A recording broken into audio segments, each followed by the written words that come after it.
예, 안녕하세요. 이변은 있다 이동현 변호사입니다. 예, 오늘은 학교폭력대책심의위원회, 즉 학폭위의 조치에 행정심판을 청구하려고 한다면 어떻게 대응해야 되는지 오늘 가해 학생의 입장에서 한번 좀 설명을 드리겠습니다.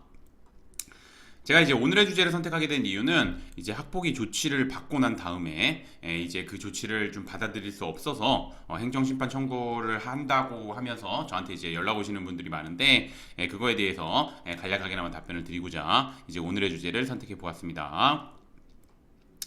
우선 들어가기 앞서 학교폭력의 개념을 보게 되면 학교폭력은 학교 내외에서 학생을 대상으로 발생한 상해, 폭행, 감금, 협박, 약취유해인, 명예훼손, 모욕, 공갈, 강요, 강제적 심부름 및 성폭력, 따돌림, 사이버 따돌림, 정보통신망을 이용한 음란폭력 정보 등에 의하여 피해 학생에게 신체, 정신 또는 재산상 피해를 수반하는 행위를 의미합니다. 제가 누누이 말씀드리지만 학교폭력 개념 생각보다 굉장히 넓게 규정되어 있고 일반적인 형사 범죄보다 더 포괄적으로 규정되어 있기 때문에 제가 항상 말씀드리는 벤 다이어그램 있죠. 이게 학교폭력의 범위라고 하면 범죄는 이렇게 되게 됩니다. 그래서 학교 폭력이자 범죄에 해당하는 범위도 있지만 학교 폭력이지만 범죄에 해당하지 않는 범위도 있다는 거 좀 정확하게 아셨으면 좋겠습니다. 제가 그걸 계속 설명드리는 건 뭐냐면 학교 폭력이랑 범죄랑 이제 다르다는 거를 자꾸 설명드리는 겁니다. 그래서 그 일반 학부모님들 입장에서는 범죄랑 학교 폭력을 좀 구분하지 못하시는 경우가 있어서 설명을 드리는 부분입니다.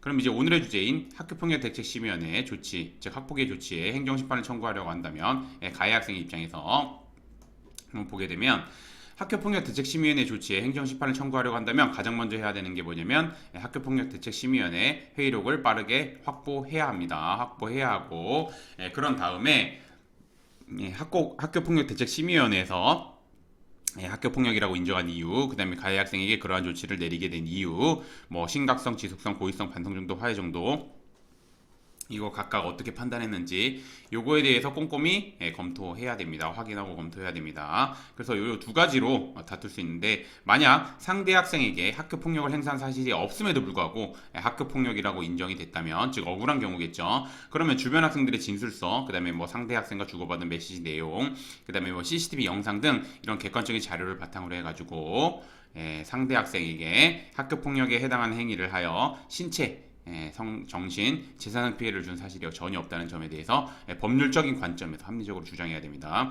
이거 뭐 제가 좀 설명을 드리면 이거 되게 그러니까 이거 되게 쉽게 생각하고 그냥 이제 뭐 혼자서 진행하시는 경우도 많은데 혼자서 진행하시는 것은 상관없는데 법률적인 관점에서 합리적으로 주장해야 됩니다. 그냥 뭐 자료만 쭉쭉쭉 내고 뭐 그 자료에 대한 법률적인 설명 없이 그냥 그리고 이제 단순히 주관적인 입장에서 막 이렇게 자료를 써서 내시는 경우가 있는데 그렇게 돼서는 받아들여지지 않는다는 거. 그리고 뭐 제가 나중에 뭐 뒤에서 정리하면서 말씀드리겠지만 그 행정심판 같은 경우는 생각보다 많이 안 받아들여집니다. 그렇기 때문에 정말 이렇게 다퉈야지, 이걸 정말 치열하게 다퉈야지, 이제 특히나 억울한 경우에는 치열하게 다퉈야지 받아들여집니다.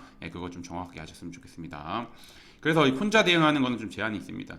제가 뭐 말씀드리겠지만 아무튼 반면 그 다음에 이제 이렇게 억울한 경우가 있을 거고 또 이제 지나치게 나온 게 있겠죠. 사안은 생각보다 경미한데 엄청나게 중한 조치가 내려지는 경우가 있습니다. 그래서 이제 보시면 피해 학생이 학교 폭력을 행사했으나 사안에 비해 조치가 지나치게 나왔다면 뭐 반성문, 뭐 기존에 제출했던 반성문, 탄원서, 상대 학생에게 보낸 사과문, 그 다음에 피해 학생에게 뭐 학부모에게 사과를 여러 차례 시도했던 뭐 메시지나 전화통화 내역 이런 자료를 바탕으로 해가지고 뭐 학교 폭력의 심각성, 지속성은 낮으며 반성문과 화해 정도는 높다는 거, 뭐 이런 거를 좀 어필하면서 조치가 학교 폭력 대책 심의위원회 조치가 재량권을 현저하게 일탈 남용했다고 주장해야 됩니다.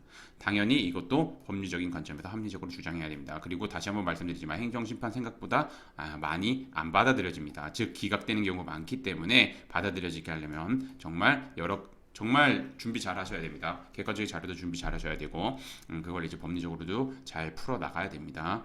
그거 잘 아셨으면 좋겠습니다.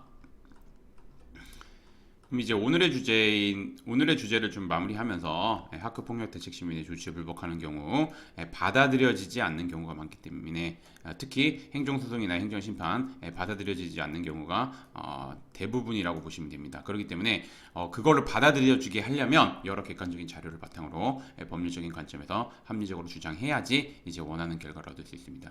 그래서 뭐 저 같은 경우도 받아들여지기 어렵다고 하지만 저 같은 경우도 이제 제 클라이언트 분들이랑 이제 이런 객관적인 자료랑 법률적인 주장을 하나하나 대응을 해서 결국에는 뭐 취소 받거나 아니면 이제 우리가 원하는 그러한 결과를 받은 경우가 굉장히 많습니다. 아무튼 그렇게 꼭 대응해야 된다는 거 말씀드립니다. 그래서 제가 좀 말씀드리고자 하는 거는 뭐냐면 뭐 학폭위는 혼자 하시는 분들이 꽤 있습니다. 근데 학폭부터 제가 보면은 변호사님이랑 같이 진행하면은 아마 뭐 불복 절차까지 갈 일은 크게 없을 거라고 생각됩니다. 그리고 그 불복 절차 같은 경우 특히나 이제 법률적인 관점에서 단지 막 그 감정에 호소하거나 이런 단계는 넘어선 겁니다. 불복 절차는 정말 그 합리적으로 법률적인 관점에서 합리적으로 주장해야지 받아들여집니다. 그렇기 때문에 변호사님 도움 받는 것이 꼭 필요하고 변호사님 도움 받을 때 제가 두 가지 요건 항상 말씀드립니다. 첫 번째 학교 폭력 그러니까 그 대한변협에서 학교폭력 전문 변호사로 인정하고 있는지, 두 번째 학교폭력대책심의원회 위원으로 지금 현재 활동하고 있는지 이 두 가지 꼭 확인하셔야 됩니다. 왜냐면 그 변호사들마다 각 분야들이 있습니다. 각 분야들이 있고 그 다음에 학교폭력 같은 경우는 굉장히 독특한 제도이기 때문에 이거에 대해서 말 그대로 정확하게 알고 이렇게 각 대응할 수 있는 그 다음에 여기서 핵심이 되는 쟁점이 뭐고 뭐를 중점적으로 다루는지 이거를 정확하게 아시는 변호사님 도움을 받아야 되기 때문에 제가 말씀을 드리는 부분입니다. 오늘의 주제는 여기까지 마치겠고 저는 이변인 이따의 이동현 변호사였습니다. 감사합니다.